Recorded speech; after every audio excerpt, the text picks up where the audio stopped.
What's up, y'all? So the girls and I are just getting back from a Target run, and while Karega sets up for the podcast, I got to tell you about what I learned while I was there. So Target is partnering with HBCUs, and shout out to the real HU, y'all know that's Hampton University. They're partnering with HBCUs to support the next generation of Black talent. One of the ways Target is teaming up with HBCUs is through Target's HBCU Design Challenge, where HBCU students submit designs to be included in Target's Black History Month collection. If you want to see the winners, check back during Black History Month. Well, Black History Month is every month, but specifically February to see the latest designs that will be featured in Target's 2022 Black History Month collection. Celebrate your legacy, invest in the future. Together, we are Black Beyond Measure. Visit target.com/Black Beyond Measure to learn more. It can be a dark world sometimes. Don't be afraid to be a source of light. It can be a dark world sometimes, but don't be afraid to be a source of light. Peace, good people. Peace. How you feeling? I'm feeling pretty good today. How you feeling? I'm feeling present, grateful. Thank you all for tuning to another episode of Soul Affirmations with Felicia and Karega. With Karega and Felicia. And the listeners who are always so gracious in making space for us. Yes. Thank you so much. On the Black Love Podcast Network. You know that. At this point, it's like a Black Love Podcast family network. Yeah, you just in the family. Yeah. I want to offer an affirmation to get us started. Yeah, for your affirmation. All right, can I get with it? Today's affirmation is going to come from page 50. 50? Mm-hmm. I was already there. Wow. That's wild. Get out of my head. You know, it's even like, I don't even know if I believe her, but that's the really I know. I'm messing with you. 50 reads, I can grow from difficult experiences. Challenges reveal new layers of my gifting. I celebrate my breakthroughs and I acknowledge my growth areas. I can grow from difficult experiences. Challenges reveal new layers of my gifting. I celebrate my breakthroughs and acknowledge my growth areas. Ooh. Growth area. Wow. What led to that one? Probably to get me here today. I would think of this one to be what I hope is like a practice. Mm-hmm. One of the knowings that I choose to rehearse. Mm-hmm. Mm-hmm. Difficult experiences, they are reoccurring, right? And no difficult experience is like the prior. But you can use it to kind of set some levels on how you can respond. Mm-hmm. And the grace you afford yourself when you encounter a growth area. Right? Like how to get through that space rather than penalizing yourself or ridiculing yourself.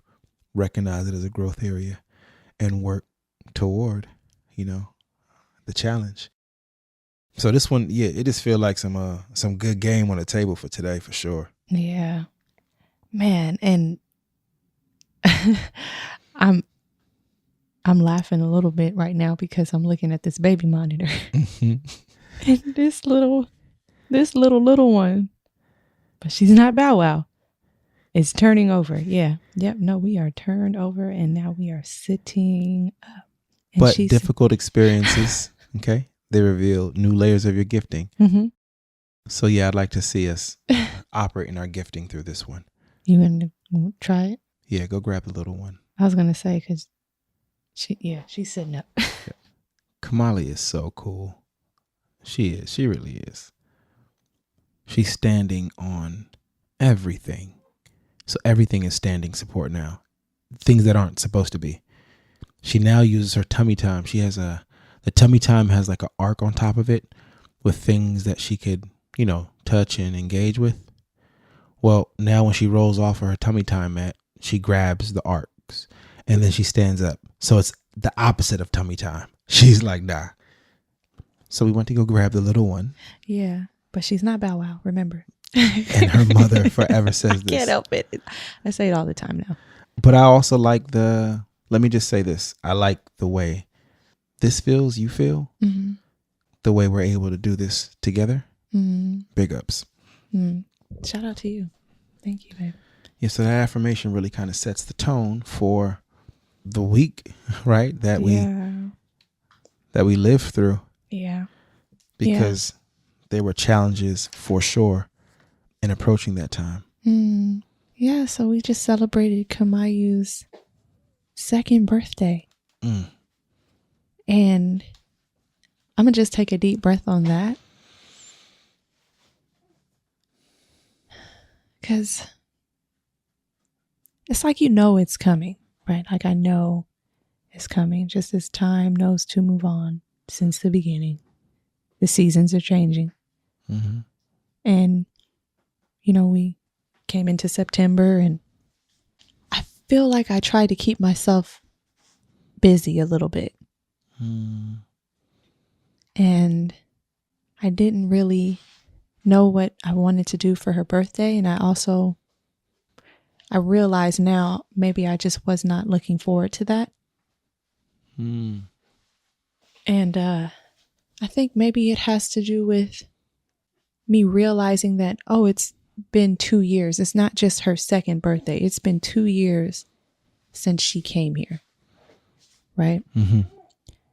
And those days leading up to that day, I have vivid memories of them. And when I think of them, I think of who I was before my veil was lifted. And I think sometimes in the middle of my grief, I really just wish I could still be that person. But I have to go rehearse the knowings. And I might just be jumping a little bit, but I want to say this. I have to revisit the knowings to remind myself that I actually am who I want to be now. Because I have Kamaiu. Because she came, and I'd rather be Kamaiu's mother like this than to never have been her mother at all. Right? Another knowing is I am who I was before and more. I am who I was before and more. Yeah. Ooh, the work. Growing from difficult experiences. You dig what I'm saying? But I like what it refers me back to. It doesn't take me to a place to break me down. It takes me to the place of the knowings. And while I'm there, I can remember other knowings I may need for the road ahead. It's right. It's like you have a chance to pack your bag. So you carry as much things as you need and release as many things as you don't need. Make room for what you need, right? And it's the love we make room for. So I think this 2nd birthday, I can now celebrate that it was my 2nd encounter with the knowing. And having to go inward to get through that place. But I now also know, because I've had a 2nd repetition, that what makes our experience unique is that her birthday is also the day that she transitioned. And what our bodies will remember leading up to her birthday are the days that she was alive with us. Yes. And then it enters this celebration that's complicated, and you're trying to celebrate her birthday, but it's something different. And I didn't know how to express that in round 1. And approaching round 2 was so much different than approaching round 1. And I remembered how disjointed it felt.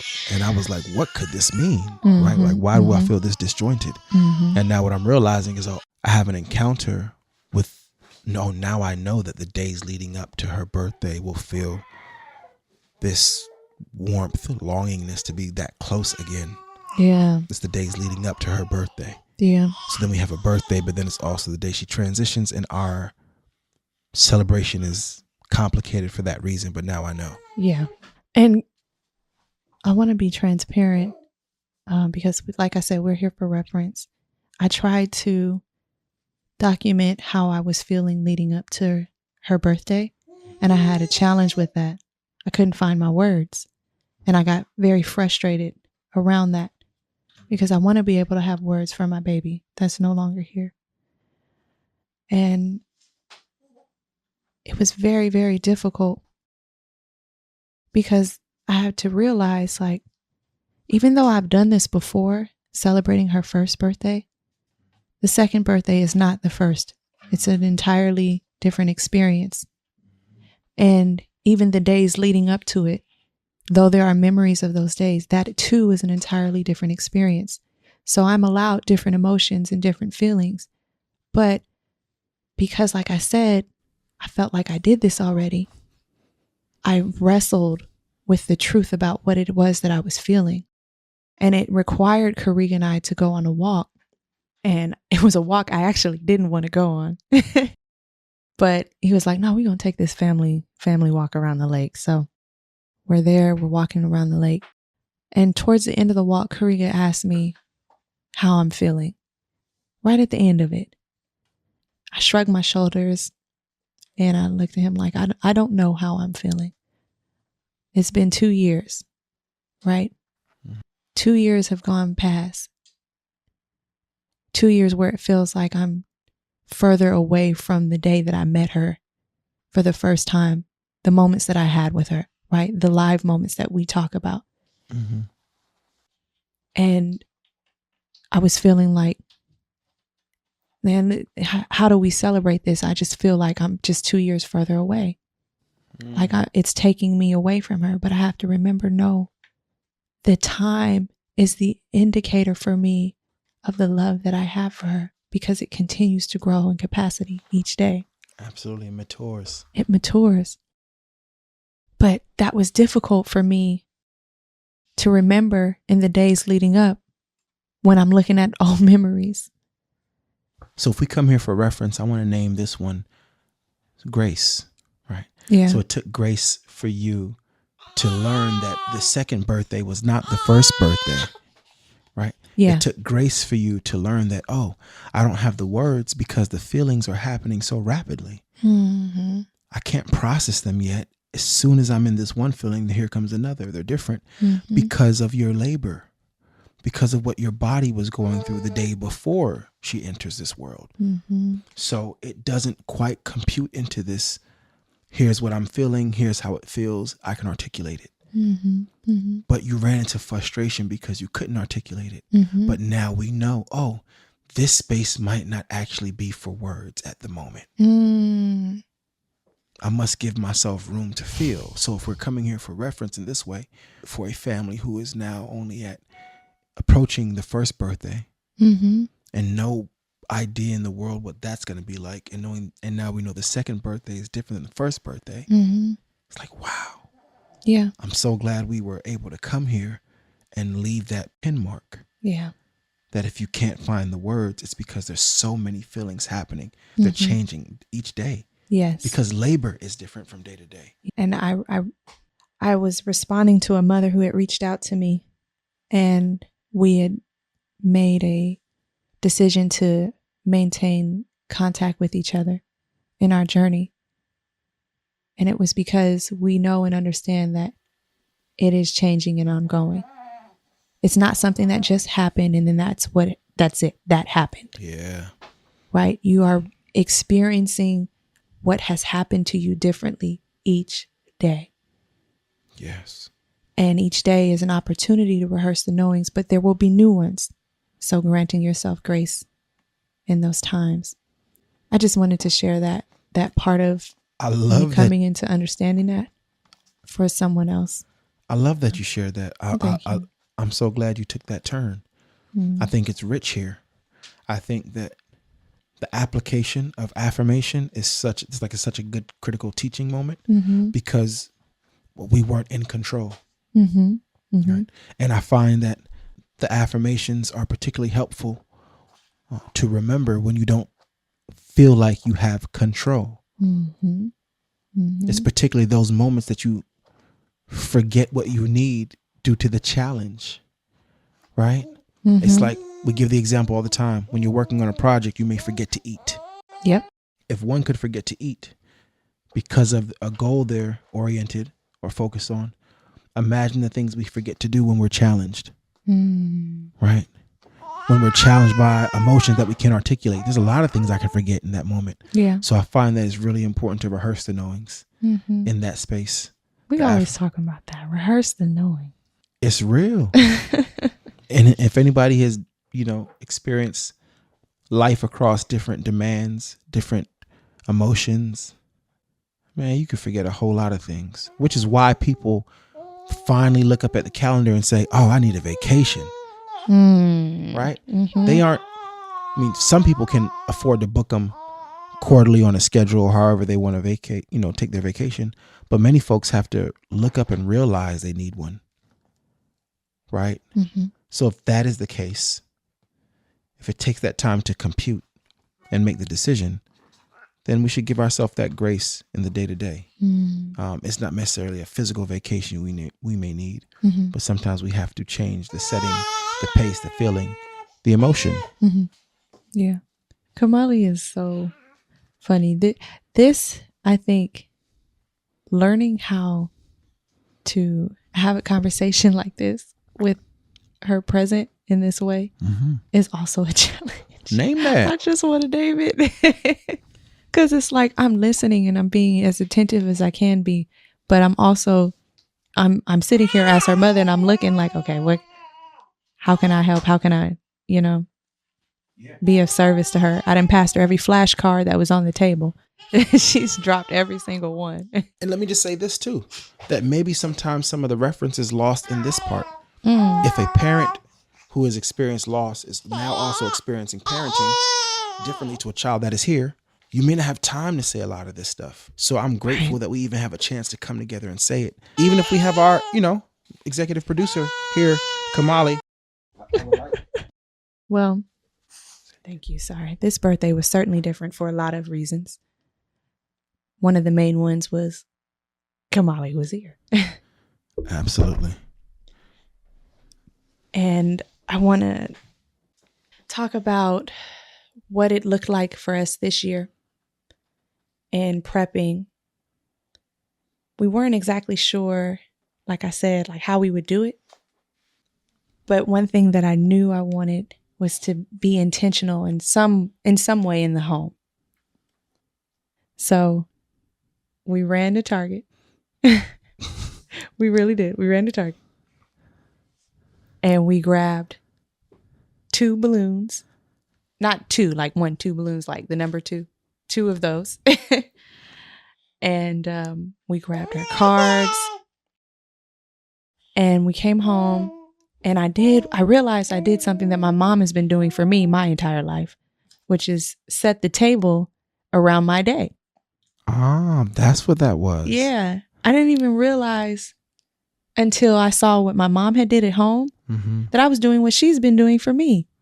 So I decided to set the table for Kamaiu, and it was rose gold. We did a rose gold thing. Karega brought her some flowers. Yes, but we have to go back. I'm What? sorry. We went to Target for a candle. We did? Okay? Yeah, That's we did. What we went for. We went for the candle. That's right. And as you can hear, who can go to Target and just get what they need? No one. So she grabs other things. Yeah, and Kamali got 2 outfits. See what I'm saying? Yeah, we got ready for the day. It was beautiful. We set the table the night before and realized we didn't have a cake. So my mom, she usually bakes a cake every year for our birthday. Everybody gets a cake for their birthday. My mommy getting a cake, okay? And Kamaiu's cake is a chocolate cake because I believe that Kamaiu loved chocolate cake. So my mom, she said she was going to come, but that she was going to do a turnaround trip back to SAC. And I was like, no, we're not doing that. We'll just come see you this weekend and we'll pick up the cake. So I didn't have a cake here. And I started looking for a fruit basket cake in the Bay Area. But everywhere was closed. Everywhere was closed. So we would have to get up the day of her birthday to go look about a cake of choice. Except while Felicia and Kamali lay asleep, I get a text message from our dear friend Angel in DC. Says, bro, I need you to be up on the lookout. There's a delivery coming to the door. Well, by the time I even got the text, the delivery was at the door. And what was it? Well, by the time I woke up, there was a whole cake here, y'all. Whole birthday cake for Kamaiu. And it was a 6-inch layered sprinkle cake. Yes. And it was so thoughtful when my homegirl sent that. And what else was at the door? Man, we had flowers. Oh, yeah. Plenty of flowers. Flowers from my dad, flowers from your brother and Tia, flowers from Jay West. Karega bought Kamaiu some flowers. And so it really started to embellish this table that I had set for her. So I brought down her box with her footprints and her little baby beanie. And what else did I bring? Kamali's moving my mic. Oh, we brought our trophies on the table for when the waters get deep, and the Emmy for Dear Beloved, and the ways that Kamaiu has showed up across film for us in storytelling, and the ways that we've been able to honor her. And it was just absolutely beautiful just to sit here to look at everything on the table, and all the ways that she showed up, and then in the ways that people continue to show up for us. Absolutely. When you talk about the flowers, it just makes me think about how much color Kamaiu has added to our life. Because of the grief, we were gifted with a lot of flowers to celebrate her life. And we love the color that it added to the kitchen. So that is the choice for me to go to the farmer's market every week and buy fresh flowers. It's the love, not the sadness that grief has brought me to. And it's added so much color to the home. So Kamaiu, you're amazing for that. Also, so when Felicia talks about this cake, I call this space the miracles and wonders that I had been looking for, because approaching her birthday was so hard. I did what I normally do when I'm overwhelmed. I asked God to lead me to the rock that's higher than I. And I asked God to show up in the form of miracles and wonders across time to let me know her love is near. And the cake was certainly one of those reminders. The OGs on the walk were certainly some of those reminders. When I woke up, y'all weren't even here. No. I had to meet you guys at the lake. And that's when Karega started sharing with me about all the miracles and wonders. Yes. So tell us what happened. Well, it was a hard day emotionally. So I needed to walk a little longer than I normally do. And because I walked a little longer than I normally do, I felt myself being able to cry and let tears fall. And I didn't have to talk about them. I just let them fall because I knew what they were. But because I'm walking longer, I run into an OG around the lake, and the OG is like, I'm telling y'all the truth. Hey, ain't you that youngster from Black Love? And I ain't never been called that by an OG. That was real cool. And I said, yes. And we talked, and he told me that he imagines he and his wife has been married longer than we've been alive. But he was able to still learn something from our episode and how much that touched him. And he told me to just keep on loving. And then I introduced him to Kamali because, he's probably not on social media. Or maybe he is. Maybe he really just like that dude. But yeah, you don't know. You don't know. He might be on. In either case, I introduced him to Kamali, and I told him that I'm glad he spoke because it's Kamai's birthday and it's challenging to figure out how to do this. Right. So that happened. And then Kamali was giving me a little fuss because she was hungry, because you reached out and said, where were we? And then another elder came and spoke to me and told me I was doing a good job. And he challenged me to do a better job every day. And he told me what type of, essentially I would set the tone for what she would see. And then I told him about how she sets the tone and her sister before her sets the tone. And I told him about our child in heaven. And he shared with me he has a son in heaven. And then we prayed together at the lake.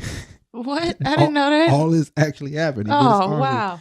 So this was like the morning of her birthday. Yeah. So for me to not know exactly how to get through it and for it to turn into this, you know what I'm saying? It was so beautiful, babe. So beautiful. So those are two of the miracles and wonders. And then there was another one when we decided to walk a little further, right? Remember that car that pulled up on us? The lady that stopped and was like, I follow y'all. See? Y'all are Black Love. Y'all such an inspiration. That's what she said. And just the idea that Kamaiu shows up in the world like this. So on the moments where sometimes you might feel furthest from her because the 2-year date is approaching, it's a chance to look at like how powerful love is, because after 2 years, here you are still showing up. But why wouldn't you? You're my child, right? But it's hard to remember that when my arms don't tell me the same. Man. It reminds me of the time going to DC that very first time Mm-hmm. and learning that, right? Having to learn how your child remains present with you is not easy, right? Because you'd much rather have them in your arms. But when you find the ways that they show up for you, it's one of the most beautiful experiences. It's as beautiful as Kamali pulling on my headphones. I admire you. I admire how you hold both. How you hold this conversation so dear to your heart around our Kamaiu, and you make yourself so readily available for Kamali. And I think I'm glad we're talking about this, because I know we say we're here for reference, but Karega also reminded me, like, we're here for reference, but we also here for reference for ourselves. And I remember in the early onset of my grief, when people would share with me about the ways like, oh, she's still with you and all of this, which to me at the time really kind of felt like you're brushing over what it is that I'm currently feeling so that it can make sense for you. But really what it was is, I think it was a general understanding, although one may not have been able to articulate how you get there, of that truth. It very much is a truth. And I'm grateful that we're able to document in the ways that it is true, when it doesn't feel true, when you're in the thick of it. Yeah. When it doesn't feel true. When you're in the thick of it. That's such a really clearly articulated space. But so too is life. So much of what we know to be true doesn't feel true at times. Right? It could feel that way in the Black experience, when we believe beautiful things about ourselves, but the world around us is reinforcing something differently. And it's really kind of hard to rest in that knowing, because you want children to grow. You want them to be safe to be able to grow in this world. And not everybody's afforded with that opportunity. But I guess I illustrate that because having the ability to be in the presence of something that feels very untrue or disrupting your truth, but to endure, to watch it sustain, that's a type of perseverance.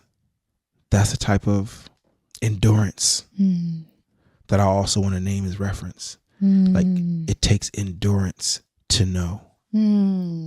It is not with ease. No. It takes endurance to know.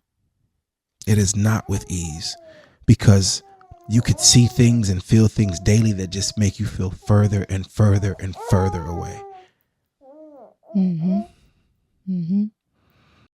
But insofar as you know that grief is love, when you know it, not as a theoretical construct, when it has made sense in your heart and your mind. Right. And then you can stick to enduring that, because it's challenging, right? When you say grief is love, it's challenging because sometimes you don't remember that it's love as well. It can be overwhelming. But when you endure, you get to arrive and re-arrive as many times as you need to in the knowings. And that's why I say, when I'm there, when challenges reveal new layers of my gifting, when they take me back to that place, I try to stock up on as many of the knowings as possible, because the road ahead will be challenging, right? So I try to remember to know that difference doesn't mean deficit. Always. I try to remember that, right? But also try to remember that how to love and compassion people who are intentionally silenced or overlooked. Yeah. Right. Yeah. And I'll just tell you like this. Let me just go ahead and say this for somebody else who may be feeling it, or it's only just me. As much experiences as I've had with grief, sometimes it is hard to find. Oh, that's crazy. When I say intentionally overlooked or silenced, when we see people experiencing grief online, and you may not know what to say right away. Man. So you scroll right by it. Okay. It's just me. Okay. Well, I'll just go out there and just tell you it's just me. And it's like, I have no intention on ignoring this person. How do I show up in a way that is true and loving and honest? Yeah. Right. I remember how empty the emojis felt to me. But then I also know how beautiful they can be in times of celebration. So here's the challenge that we all face. How do you show up for the grieving folks in your life? And I'm not just talking about the online mechanism, because I acknowledge that social media is just it's a very unique space, and it's not always the real space, right? But I'm now asking all of us, how do we show up for members of our lives that are grieving, whether they're part of our online community or in person? Remembering that you don't have to have the answers is also for reference point today. I like that. You don't have to have the answers when you're showing up for them. And sometimes when you don't know what to say, it's better to serve. That's a bar. That's a bar. Seriously. So I just want to remind us on how to show up for one another. The flowers were beautiful. The kindness, the thoughtfulness was beautiful. The rest of the miracles and wonders, they don't stop. The gentleman at the park, the shirts from King Miller. Wow, that. Yeah. New Baby Bailey girl shirts. That's right. Enough for the family. So then when I went to Target and realized that we had balloons, I grabbed a helium tank. And I'm like, oh, we're going to do a balloon release in front of my mama's house. Right? It came together just like that. Yeah, except that I also didn't have anybody to document it because everybody who was there needed to be in the frame. So at 5:48, I called somebody asking them if they can be available before the sunset. And the sun was set to set at 6:40. Okay. So can you meet me here and film this before the sun sets? That happened. Another miracle and wonder. He was available and willing. Kareem's vehicle appearing. Another miracle and wonder. Right after we said his name. It doesn't stop. They're still unfolding. The miracles and wonders never stop appearing. Being able to come here today and record these understandings revealed more miracles, more wonders. To be able to pinpoint these places in reference and grief and love is a phenomenon to me, because these are the places and the stories that get lost in the having to take care of another child, having to go to work and provide. And we lose the roadmap that really connects us and gives us all belonging. Somebody's grief experience may not be yours, but when you hear their grief experience, it could help give you some baseline for you to know that you're not tripping. You're not crazy, right? It doesn't give you an answer, but it lets you know that, oh, someone else has been here. Sometimes that's all you need. Right. Proof that somebody else is enduring. So it's an absolute blessing to be able to come here and grow through the challenges. Fee, I admire you. I admire you. And I am seriously grateful for this community that we formed here on the Black Love Podcast Network. I thank everybody for coming to this episode that I hope just appreciates over time how we reflected on our birthday, our baby girl's birthday, while parenting. I want to name that. Yeah. Right. We made time to rehearse the knowings, and they made time here to be here with us. So thank you all so much for tuning to another episode. I want to thank our executive producers, Cody and Tommy Oliver, our producer, Crystal Hill, and you, the listener, on the Black Love Podcast Network. May we all love more abundantly. Peace.